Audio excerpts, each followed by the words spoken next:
আমি আপনাকে ভালোবাসি মন্ত্রী মশাই, ভালোবাসি আপনাকে। এই তে আপনাকে ভালোবাসে, বড্ড বেশি ভালোবাসে। তড়িৎ গতিতে পেছনে ফিরে তাকালো মন্ত্রী জিয়ন জাংকুক। দৃষ্টিতে আবদ্ধ হয় একজন শাড়ি পরিহিতা রমণীর। তার থেকে কয়েক হাত দূরে অবস্থান রমণীটির। মুখে মাস্ক থাকার দরুন স্পষ্ট ফুটে উঠেছে তার ডাগর ডাগর আঁকিচোড়া। মুখের সামনে লেপ্টে আছে কয়েকটা আবদ্ধ চুল। পরনে কালো শাড়ি, খোপা করে রাখা চুলে বেলি ফুলের গাজরা, হাত ভর্তি কালো চুড়ি। বিরোধী দলকে হারিয়ে বিপুল ভোটে জয়লাভ করেছেন জিয়ন জাংকুক। ওহু, শুধু জিয়ন জাংকুক নয়, এখন তার নামের সাথে জুড়েছে মন্ত্রী শব্দটি। উজ্জ্বল শুভ্র 6 ফুট উচ্চতার এই সুঠামদেহী যুবকের জন্য কত নারী পাগল সে কি জানে। বর্তমানে তরুণ তরুণীদের গর্ব সে, হবেই বা না কেন। মাত্র 31 বছর বয়সে একজন মন্ত্রী সে। কিছুক্ষণ আগেই নির্বাচনের ফলাফল জানার পর হই হুল্লোড়ে মেতে উঠেছিল তার দল। বিরক্ত সে এসবে। মাথার পেছনে ছুটি করে রাখা চুলগুলো আলতো হাতে স্পর্শ করে দাঁড়িয়ে পড়ে সে, উদ্দেশ্য বাড়িতে যাওয়া। ঠিক তখনই কর্ণগোচর হয় নারী কণ্ঠটি। উপস্থিত সকলেই হতবাক। মন্ত্রী জিয়ন জাংকুক মেয়েদের স্বপ্নের পুরুষ, এতে কোনো সন্দেহ নেই কারণ। তাই বলে এরকম জনসম্মুখে এমন কিছু কে বলবে তা কল্পনারও বাইরে। যার সামনে সকলের হাত পা কাঁপে, তার সামনে কিভাবে এইরকম বাক্য উচ্চারণ করতে পারল মেয়েটা?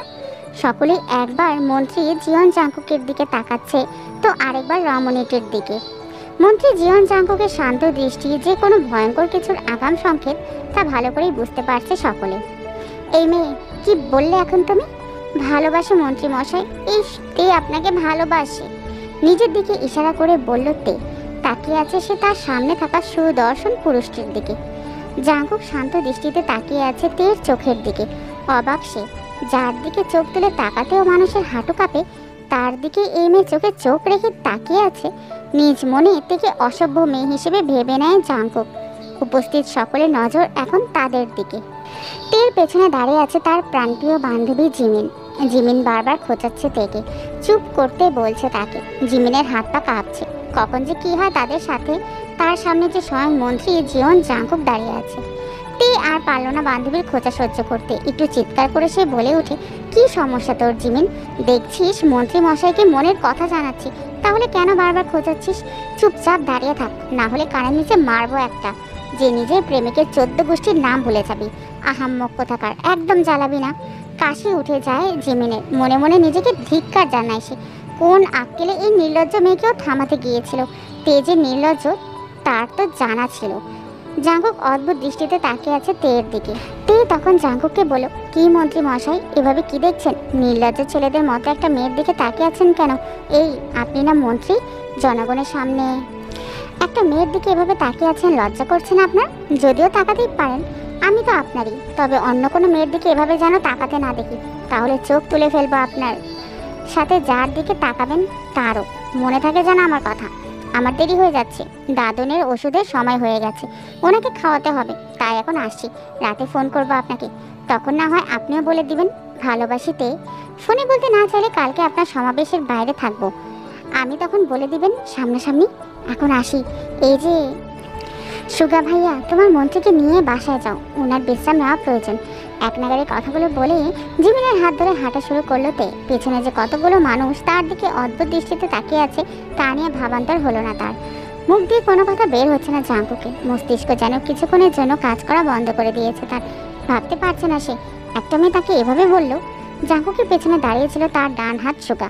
সে এতক্ষণ তেকে পর্যবেক্ষণ করছিল আর ভাবতে লাগলো, আল্লাহ, এই মেয়ে পাগল হয়ে গেছে। এখন ভাইয়ের হাত থেকে কে বাঁচাবে ওকে? তে, তুই তো গেলি। কত করে তোকে বোঝালাম ভাইয়ের আশা করিস না, কিন্তু তুই কি করলি? সরাসরি ভালোবাসি বললি। এখন তোকে এই ভাইয়ের হাত থেকে কে বাঁচাবে বোন?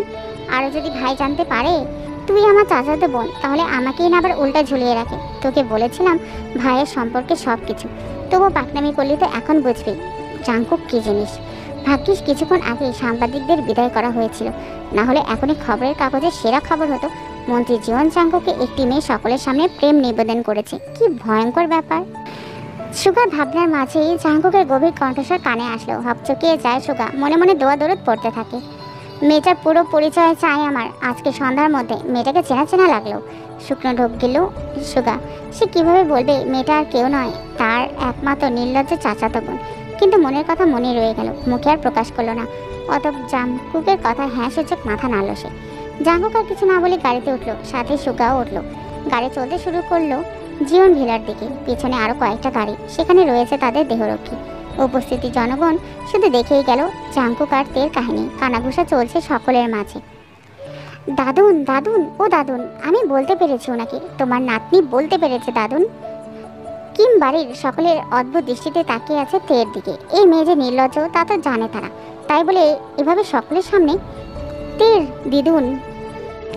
ন্যান্সি একবার নিজের স্বামীর দিকে তাকাচ্ছে তো আর একবার তের দিকে, আর বলল, তে থাম, তোর কি লজ্জা শরম কিছুই নেই? দেখেছিস এখানে তোর চাচা, বড় বাবা সকলে আছে, তবুও তাতে কি হয়েছে?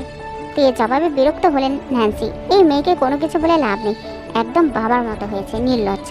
ছেলের কথা মনে পড়তেই চোখ জোড়া ভিজে উঠল ন্যান্সির। তে দেখলো, জড়িয়ে ধরলো সে তার দিদুনকে আর বলল, কি হয়েছে দিদুন? ন্যান্সি তখন বলল, তুই তোর বাবার মতো হয়েছিস তে, তোর মধ্যে আমি আমার ছেলের প্রতিচ্ছবি দেখতে পাই। বলতে বলতে কান্না করে দিলেন ন্যান্সি। উপস্থিত সকলে এতক্ষণ হাসি মজা করলেও কেমন যেন নীরব হয়ে গেল। তে নিজেও কিছুক্ষণের জন্য থমকে গেল। অতঃপর নিজেকে স্বাভাবিক করে মুখে সেই মনোমুগ্ধকর হাসি ফুটিয়ে সকলকে উদ্দেশ্য করে বলল, কি হলো? সকলে এমন চুপচাপ হয়ে গেলে কেন? দূর, ভালো লাগে না। কোথায় তোমাদের বাড়ির মেয়ে আজকে তার মনের মানুষকে তার মনের কথা জানিয়ে এসেছে, জেনে খুশি হবে তা না করে মুখ একদম বাংলার পাঁচ করে রেখেছো, এটা কিন্তু ঠিক না। লজ্জা কেউ আর সেখানে থাকলো না, উঠে চলে গেল নিজ নিজ ঘরে। শুধু বসে রইল তের দাদুন মিনহো। সারাদিনের সকল ঘটনা বলতে শুরু করলো তে তার দাদুনকে। তিনিও মনোযোগ দিয়ে শুনতে লাগলেন নাতনির কথা। পরিবারে আর কোনো মেয়ে না থাকার দরুন সকলের চোখের মনেই হচ্ছে তে। অপরদিকে জাঙ্কুক গাড়ি করে যাচ্ছে আর তের কথাই ভাবছে। কি নির্লজ্জ মেরে বাবা, কি করে পারলো এত মানুষের সামনে আমাকে ভালোবাসি কথাটা বলতে?